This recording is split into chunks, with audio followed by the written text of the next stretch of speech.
is not hard to fall in love in the kitchen. Great taste of Manitoba with Manitoba pork today. That's Amore. Susan Riese is here, and a quick pork Parmesan. Yep. I love the quick. How quick is quick? Quick. Okay. Like 6-7 minutes quick. Wow. So, okay. yeah. Where do we start? Okay, so we're gonna start with some gorgeous center cut pork loin chops. So usually you'll get about 4 in a package, which is great because this meal actually serves 4 people, so 1 each, right? But we want to thin them down a little bit. So, and we also want to trim off the extra little bit of fat, because typically when you're frying pork chops and there's a little bit too much fat on the outside, it tends to curl up a little bit on you. So I would just trim these up a little bit more. And then what we've done is we've taken our handy dandy rolling pin, which I love. And but your mallet is not here today. I use it for me. More for pork. Okay. Yeah.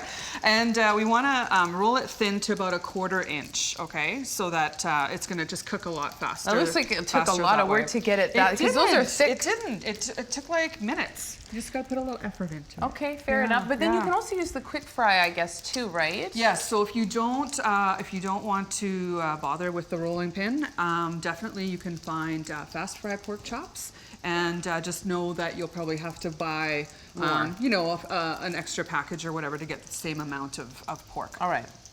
And so that's always an option. So then we go to our breading station, which sounds very technical. I like breading it. I like station. it. So we're going to take our pork chop. First thing we're going to do, pat it dry with a little paper towel first if it tends to be moist. And then we're going to dredge it or dip it into some flour. Why flour first? So the flour just acts kind of as an adhesive for the egg wash that will go on next. So you don't want a whole lot, just like a little dusting. Okay. Right?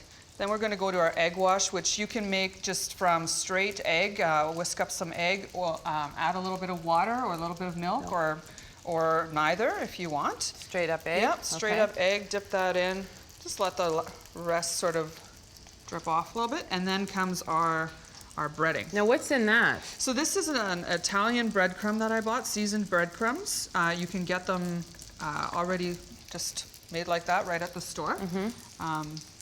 I guess you can make your own. What would you have in there? Oregano? It looks like there's some parsley in there, probably some salt and pepper, something like that. Okay. And then the next step is to just let them dry. So they have to actually sit? Yeah, I would let them sit for about 15 minutes.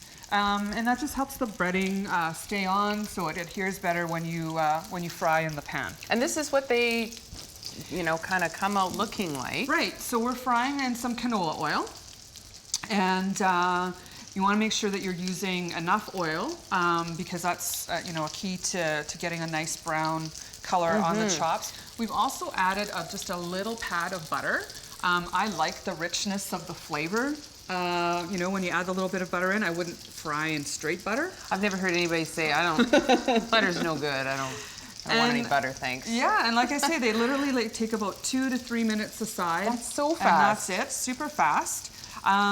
Then once they're done, I would just put them on a plate, and you're gonna wipe out your pan. Okay. And then we're gonna add a bit of warmed marinara sauce. Again, you can just buy jarred pasta sauce, whichever one you happen to like. I like using marinara. Yeah. Okay. And you're gonna put your chops back in your pan with your marinara, a little bit of sauce on top of the chops, and then top with some Italian cheeses, nice blend of different cheeses, mozzarella, Parmesan, Romano, whatever you happen to like.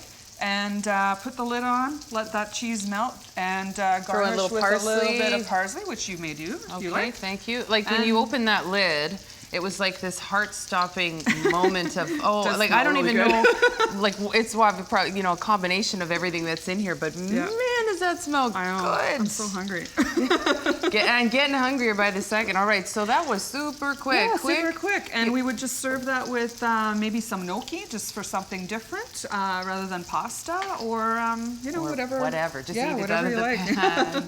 Fantastic. Okay, so quick pork Parmesan. When we come back, Susan, you're so excited about this. You're referring to it as a showstopper. So Yes, we're in for a real treat.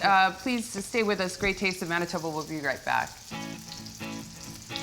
You're watching Great Tastes of Manitoba, brought to you in part by Manitoba Agriculture.